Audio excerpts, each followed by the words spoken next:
มาเบิ่งนั่นบ่ วานนี้บ่ได้มาบ่วานนะบ่ได้มาเบิ่งบ่โอ้ยมาแหละเพื่อนใกล้ๆนี่คันบ่มีรถมาแต่ไทยสิยันนี่เนาะค่อยเล่นมาว่าสิไปซอยอาตื้อมาแล้วไฟเข้าใกล้บ่ได้ไฟมันกุมล่ะเป็นตะยานได้จังค่อยแห้งเต็กใกล้ๆนี่ค่อยจับลานค่อยได้เส้นถดไปได้หมู่ว่าพาลูกพาลานนี่แม่จังหนีมาใช้ว่าบ้านห้านขายข้าวนี่มันเป็นของคนลาวเฮาหรอวะเนาะคนลาวเพราะว่าเห็นโลกโซเชียลโทรมาว่าไฟไหม้อันห้านติ๊กห้านแก้วเขาสั่งเลยมันบ่แม่นห้านลาวเฮานี่แหละดีนะมันก็ปนเปื้อนกันปกติมันบ่เป็นแม่นล่ะค่อยผู้เป็นผู้เฒ่าทำว่านี่เนี่ยย่างไปทางใดก็ได้ยินเขาที่เขาเว้านะผู้ชายผู้หญิงก็ตัวตื้อก็เว้าว่าภัยเนี่ยมันเกิดจากอันนั่นได้เขาจอดได้ไวเลยนะเขาจอดอันเล็กนะมันยำแล้วขี้โอ้เฮ็ดก็ต้องระวังเลยต้องเก็บออกแล้วเครื่องว่ามันตกลงมันเม็ดมันตกลงลุ่มเลยนะเม็ดไผ่มันเนาะเม็ดไผ่มันเจ้าก็ต้องเก็บออกเจ้าอนามัยสะก้อนเจ้าจักจอดมันไหม้แต่บนตัวเฮ็ดนะใครมันไหม้ลามผ้าลามจั่วไปวะเนาะเครื่องหลายเครื่องขายนักเขาก็ว่าให้บ่ได้ดอกกับมันนี่มันเป็นหน้าที่ของเจ้ามันเป็นเจ้าหน้าที่มันยังสิมากดจอบมาเอาข้อมูลพอดีแล้วสายจังหน่อยแล้วมาเบิ่งอันนี้เอาว่าปันเดียวพังซื่อเฮามันเราก้าวใกล้บ่ได้ดอกเรื่องนั้นนะค่อยอยู่ใกล้ค่อยโอ้หลายคนเว้าเนาะหลายคนเห็นเนาะมันเกิดจากหั่นปุ๊บตัวปุ๊บเฮาก็ยังเรียกมันระเบ้อปุ๊บเฮาก็ได้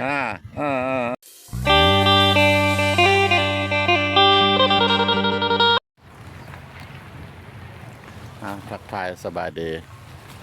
เป็นครับบรรยากาศยามเช้าเนาะทางพ่อบ้านพ่อเลาะนี่ล่ะตื่นนอนมาแล้วก็เลยมาถ่ายทำให้ท่านผู้ชมฮู้เห็นอีกเนาะเกี่ยวกับว่าบ่อนเกิดอัคคีภัยเนาะคือเมื่อวานนี่นะเนาะมันเมื่อวานนี่มันเป็นวันที่1บ่เนาะวันที่1ของเดือน8ต้นเดือนเนาะอันนี้ละเป็นข้าวเด้อเป็นข้าวสารข้าวสารเทว่ามันเอาออกนำบ่ทันแต่ว่าคนออกก็จนว่าเมื่อวานนี้กระทั่งพวกอันนั้นเนาะไอ้น้องทหารเพื่อกันรถ5-6 คันพร้อมด้วยอันนั้นละกลุ่มกองเพิ่นนั่นละเนาะเพิ่นก็ได้มาช่วยทั้งทหารทั้งตำรวจแต่มันก็ญาติบ่ได้เพราะมันส่วนลายเสียลายนะมันเรื่องเข้าเนาะข้าวสารในปัจจุบันนี่ก็ภายอาจจะงูเนาะอยู่ลาวเฮานี่แหละอยู่รักษาเมืองตะแคกนะเนาะคันเข้าอันเบอร์1เนาะมันมีเบอร์อยู่เนาะเข้าเบอร์1เนี่ยมันก็ตกอยู่6-7 แสน8 แสนเนาะต่อเป๋านึงมี50 กิโลถ้าลองลงมากับมันก็5 แสน5 แสน6 แสนอันนี้ข้าวเจ้ากว่าอีกข้าวเจ้าก็จะเป็นล้านอันนี้เราความเสียหายเด้อตอนเช้าแต่เช้าในไฟก็ยังบ่ได้นั่นอยู่แต่ว่ามอดแล้วมันก็ยังห่มยังไหม้อยู่พื้นคนยังรถไมโครสะก็ยังบ่แล้ว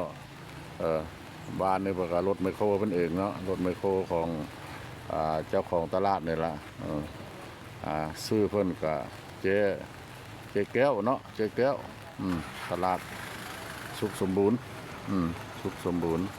คือเป็นอันนี้ล่ะอันนี้ก็เป็นเพิ่นเฮ็ดไม้เนาะ2 ชั้น 3 ชั้นนี่ล่ะก็บ่ได้ไม้แล้วก็ตัวตลาดใหญ่เองก็บ่ได้ไม้เด้อผู้คนขายเครื่องขายของแล้วบ่ได้ไม้อยู่ทางด้านทางทิศใต้ทางโน้นก็เลือดลายคู่หาแล้วมันธรรมดาเนาะคันความยาวของการเสียหายนี่ล่ะสีอยู่น้ำลาวประมาณ70 เมตร80 เมตรเนาะบ่ฮอด100บ่เรือว่าอยากเข้า100คนละความยาวแล้วมันสิมีห้างเฮือนมันแล้วมันก็ สิหลายหลังเนาะตึ๊ดกันไปนะมันก็มีทั้งลาวขายข้าวนี่ล่ะบ่แม่นนั่นเด้อบางคนเว้าว่าไฟไหม้นะจานอาหารจีนอาหารเวียดอาหารเกียวว่าซั่นเนาะอาหารเวียดอาหารเกียวอาหารเจ๊กอาหารเกียวนั่นล่ะก็มีส่วนน้อยส่วนหลายกับคนลาวเฮานี่ล่ะเด้อนี่ข้าวสารนี่ทั้งหมดนี่ล่ะของคนลาวเฮาขายข้าวนะครับขายต่างๆแล้วก็มันก็มีอยู่มีส่วนอยู่มีจีนนะมีเวียดนามแน่แต่บ่หลาย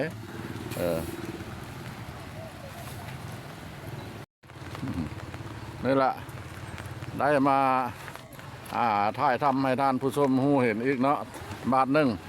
ตอนเช้ามาเบิ่งซักประลับทับครั้งแต่ว่าเฮือนซานที่ว่ามันเศษเหลือจากไฟไหม้เนาะมันละนี้นะมันเป็นโครงเล็กมัดเสาเล็กมายังเล็กมัดเล็กมีแต่เล็กกับเล็กท่านผู้ชมมาเบิ่งน้ำกันตึก3 ชั้นนี่ก็เสียหายอยู่ประมาณมั่ง2 ห้อง 3 ห้องเนาะเดี๋ยวด้านดำ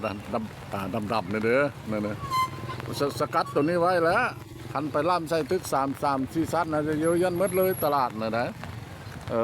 ยันมัดเลย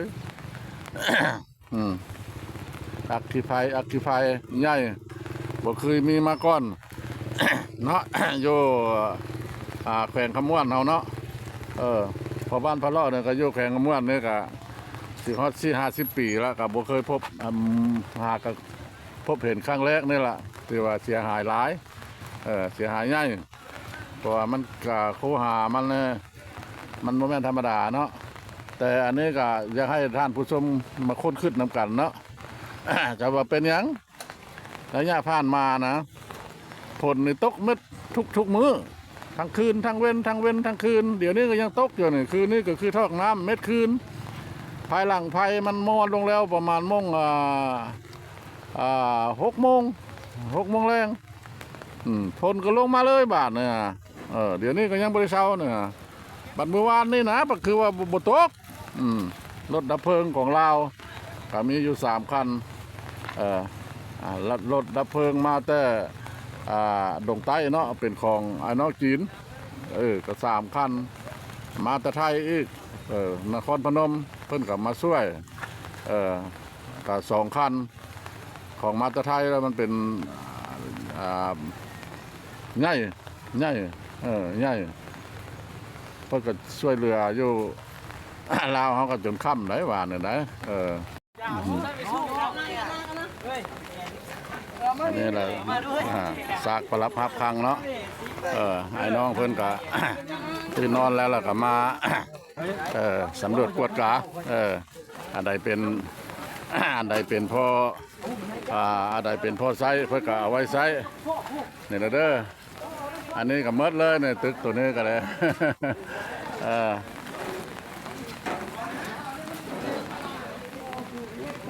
แต่ว่า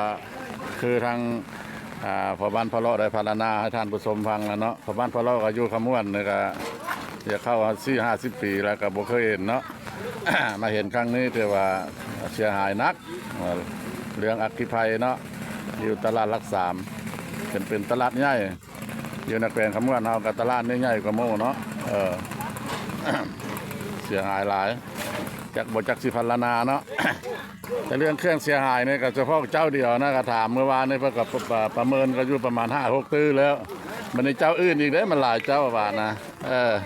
บ่แม่นธรรมดาเด้อเนาะเรื่องคนเสียหายอยู่แขวงขมวนเด้อท่านผู้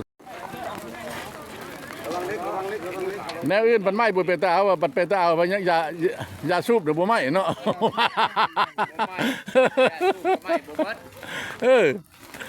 โอ้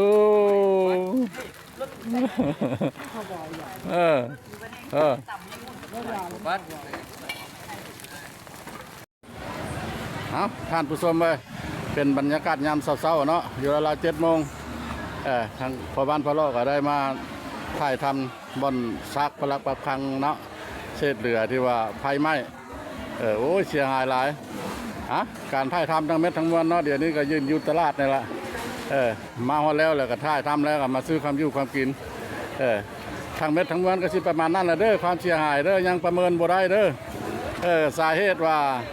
ภัยมันเกิดจากหยังไฟฟ้าลัดวงจรบ่หรือว่าอันนี้ใดทางพ่อบ้านพ่อล่อละสิบ่ก้าวใกล้เด้อแต่ฮู้อยู่แล้วแต่พ่อบ้านพ่อล่อเว้าบ่ได้ป้าทางเจ้าหน้าที่เพิ่นเนาะเวียกของเพิ่นเฮาบ่ไปก้าวใกล้เด้อขอโทษขออภัยนะลางคน FC ถามมาว่าอยู่ต่างประเทศเนาะว่าภัยเกิดจากหยังอันนี้เราตอบบ่ถึกเด้อพ่อบ้านพ่อล่อบ่สามารถตอบให้ได้ป้าให้เป็นทางเจ้าหน้าที่เพิ่นแล้วเพิ่นสิแสดงการให้ฟังเด้อรอฟังสาเหตุเกิดจากหยังเนาะทางเม็ดทั้งมวลก็สิประมาณนั้นละขอจบคลิปนี้ไว้เพียงส่ำนี้โอกาสหน้าจะพาท่านผู้ชมไปฮู้ไปเห็นอีกหลายบ่อนนะคำว่าสบายดีสวัสดี